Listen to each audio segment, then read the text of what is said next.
الطاقم الفني يستعد. الطاقم الفني يستعد.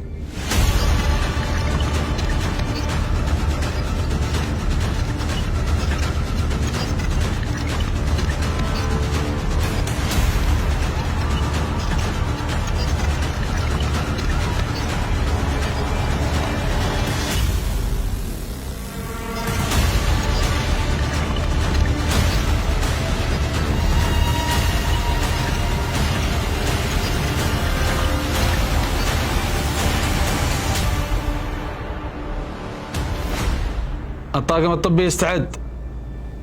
الطاقم الطبي يستعد.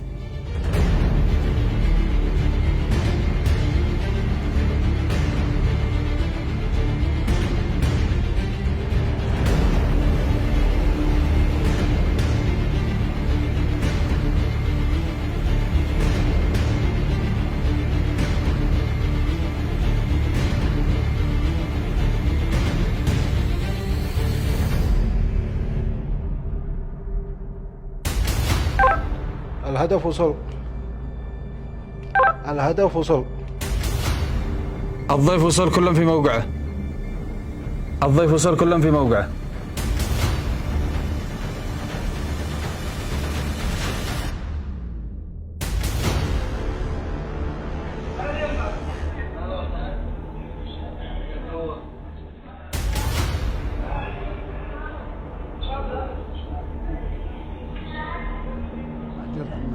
سلام. في ملفات حياك ابني. اهلا اللي وسهلا. في الملف الابيض. الله يحييك. كيف انت يا ابني؟ صباح الخير، كيف الاحوال؟ الف سلام عليك. الف سلام. الو. معي ابن اخي راقد هنا. طيب الان ابن اخي راقد عندكم في القانون. ايوه هنا. ها اسال يعني. الله يشفيك يا ابني، الله يشفيك. صباح الخير يا بنتي. صباح الخير. يحييك. كيف الاحوال؟ معي ابن اخي راقد، ابن اخي راقد عندكم قالوا في الباطنيه. ايش اسمه؟ علي احمد ابراهيم. اسال. الله يدول عمرك. ما هو عملية فعلتها ولا والله ما انا داري، ما قالت لي قدك جنب المستشفى زوره. وش زوره؟ انا جاي معي عندي قالت ما ادخل، هي جت امس. علي احمد ابراهيم. ابن اخي ايوه احمد اخي الله يرحمه. موجود عندنا في قسم الرجول، بس الان بفعل كشافات. نزل 10 له. دقائق ويطلع. نزل لا له. يستريحوا 10 دقائق وبيطلعوه هذا قسم الرجول. تخلصوا ولا يخلصوا؟ الو. طيب تعالي. طيب الان انا قد قلت للرجال، قلت له احنا معي زياره للمريض لانه احتمال اسافر، تصور انا وانت بعد الغداء واسافر الصبح.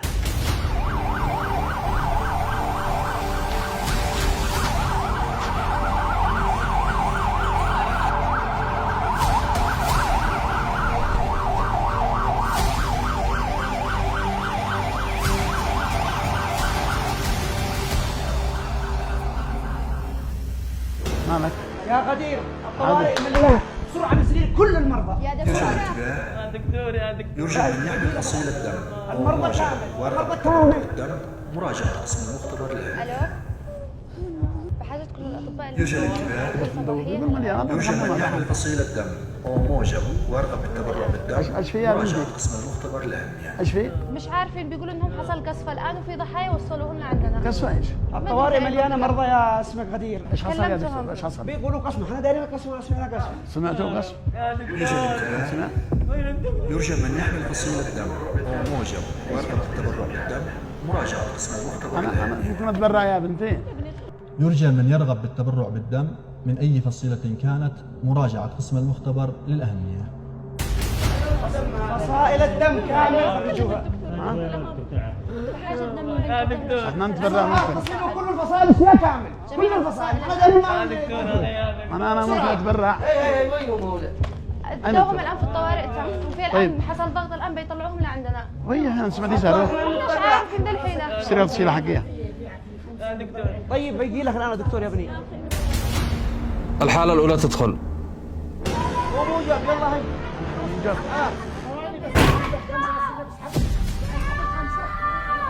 التصميم الدم كامل كل الفصائل. كل الفصائل. يا دكتور يا دكتور يا دكتور يا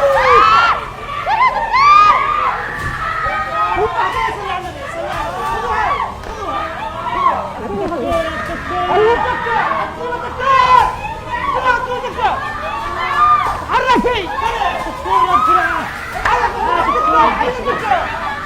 دكتور.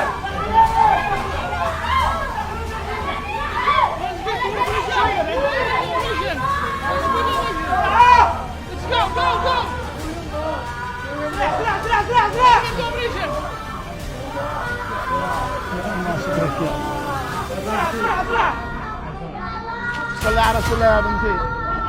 يرجى من الأطباء التوجه إلى قسم العمليات. صلي على رسول الله يا يرجى صلي على من رسول الله. الأطباء التوجه إلى قسم العمليات فورا. شوية يا أخي يا شوية.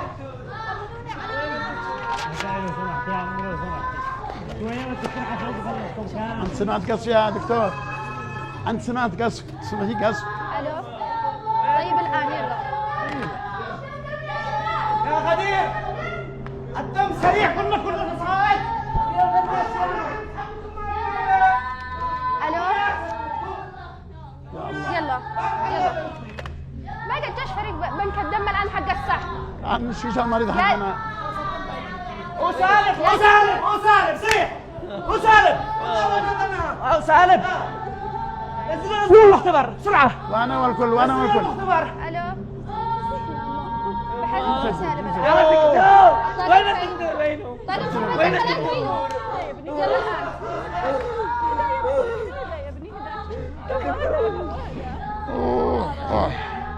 يا ابني الدكتور سريع يا بنتي صلي على رسول الله. صلي على رسول الله. ماذا وحشتونا حجة. وانت مالكم يا ابني؟ مالك؟ ها؟ مالك؟ ما يقع شيء طمن يا ابني حق الله. صلي يا ابني سلم حقكم الله.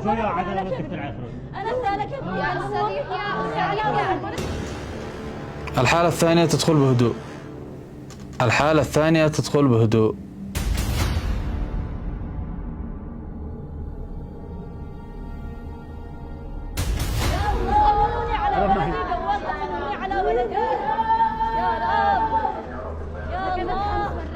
ألف سلامة. ألف سلامة علي معك عمك يا أخي إبراهيم على الثاني مال من الناس ما فعلوا له. ايش؟ عملية. الله يشفيك يا ابني. الله يشفيك. جيت بسرك من تعز. العمليات بلغوا بحالة الوفاة. العمليات بلغوا بحالة الوفاة. ما قد فتحونا. سلامة. ألف سلامة عليك. الحمد لله انك من نجعت بما هو مصايب. حق الله. الغيبان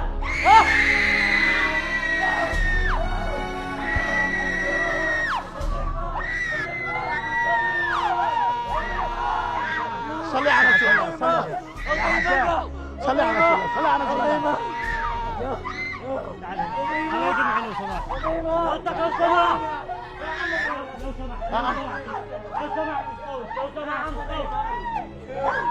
يا عمي لو سمحت يا حج صلي على رسول الله.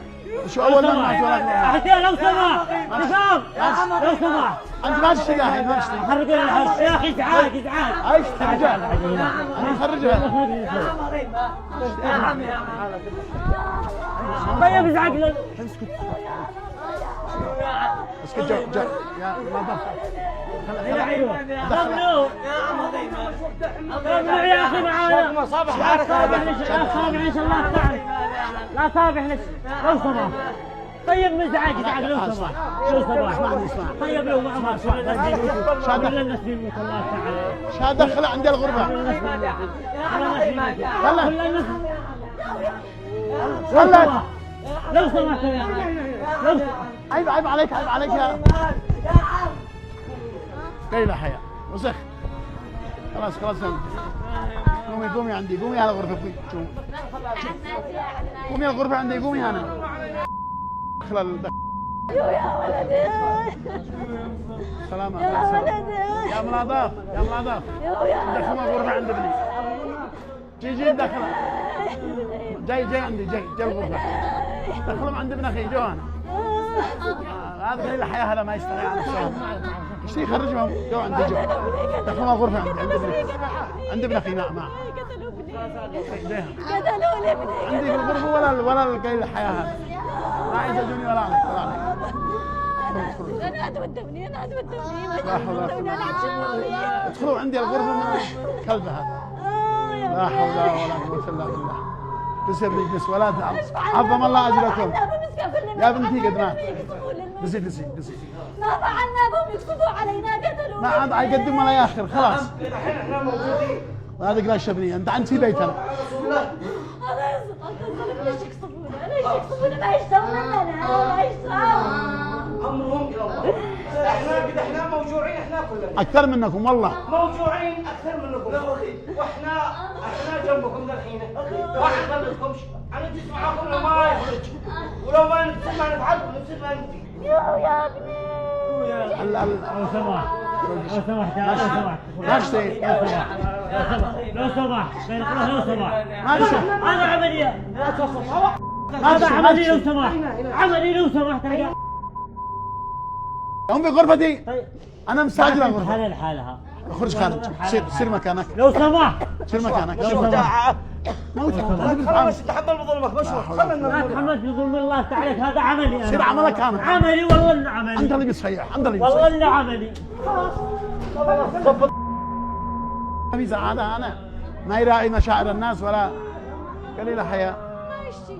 ماشي الناس بيموتوا. يا ولدي. ما إن شاء الله بخير إن شاء الله بخير يا ولدي. إن شاء الله بخير طمني. انا بدالك يا ولدي ان شاء الله يا ولدي. ولا تقلقوا. انا موجود معي الصلاة على رسول الله ممكن نهدأوا شوية. جدة ابني. قوموا معي فوق السيارة أنا نبصر إحنا نبصر الإجراءات وأنتم تجلسوا هنا. وينو لو سمحت رجالها والله إنك ما تستحي والله. لا خذوا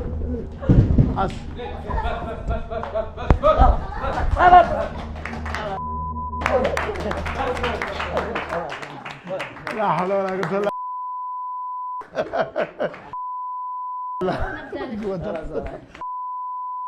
إلا بالله. هاي قلبي جلس. الله يفتح عليك والله انك رجال والله انك رجال. مشاهدينا الكرام اقسم بالله ما ادري يحزن او يبكي او يفرح. الرجال بيتنبأ على ما هو داخل الصالة سن مشتري ما يفعل. شفتوا على حمية شوفوا على احساس على انسانية. مرادف الاماني يحمل مشاعر انسانيه. والله اني كنت اهرب واضحك عند المرضى لان بنفسك بتهيج ما عاد اريد اشبحك ولا اشبح المريض. اخي ملاضاف ابني ملاضاف لا نقولش وقع في الفخ ولا نقول له مقلب. نقول له مبروك على هذه الرساله اللي انت عشتها معنا. بالله عليك كيف يكون في فلسطين يعني اذا كان حالتين هناك مجزره. والله ان انا ايش يبكي يسوس الموقف هذا ما قد حصلت اقسم بالله لانه الموضوع يبكي الناس كلهم. الموضوع يبكي كل اسره اذا كان انا شفت الدم. انا اول مره اواجه حاله من هذه الحالات. اول مره وان شاء الله اخر مره. وما قدرت ما افعل ما قدرت ما اسوي اشتي.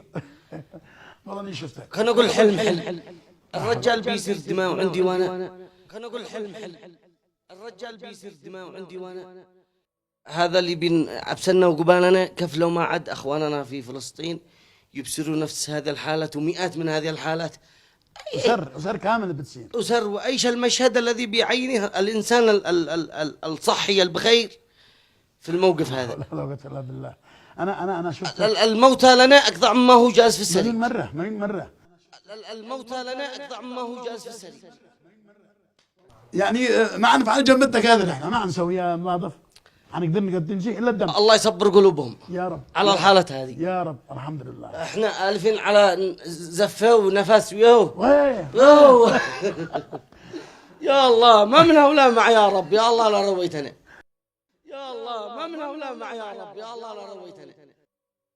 لا حول ولا قوة إلا بالله. لا حول ولا قوة إلا بالله. نسأل الله أنه يصلح البلاد والعباد ويأمننا البلاد من الخوف يا رب ولا روانا وجع ولا ألم. اي والله ولا فجيعة من هذه. انت عارف كم عندنا من دمار ومن حالات فوق 600,000. تخيل 600,000 مبنى مستشفى قصف.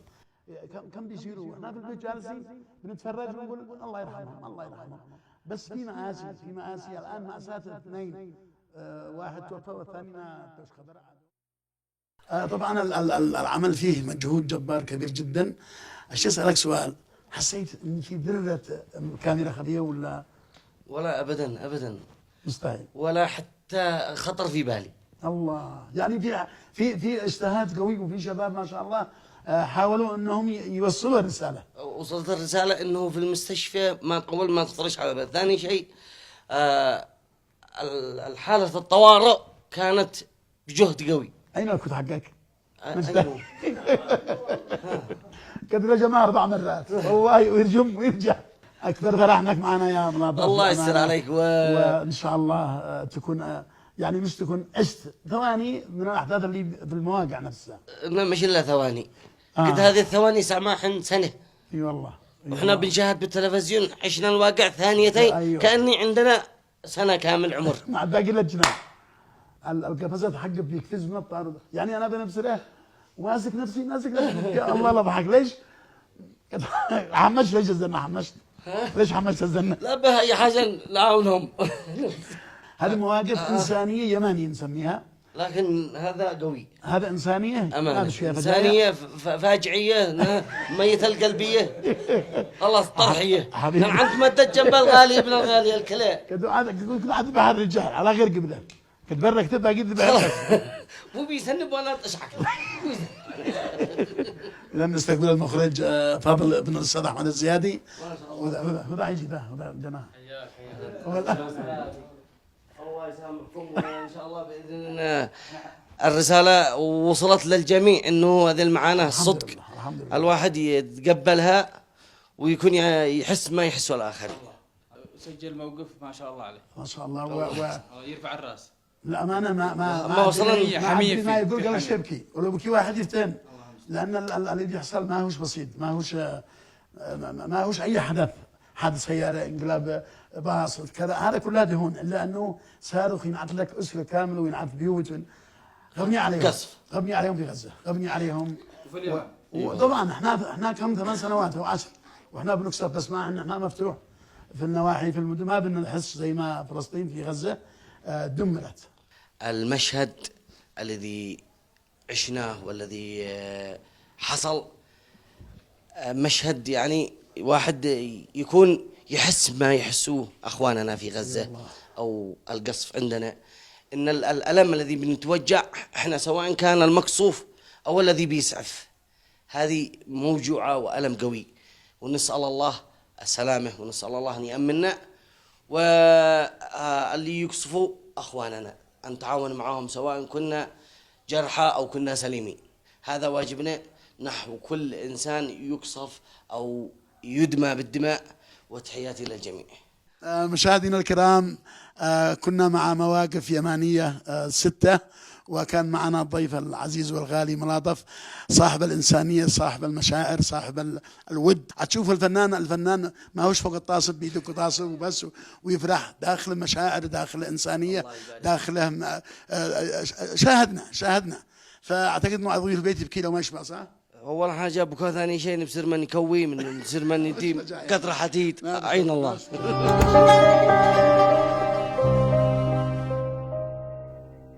رمضان هوية.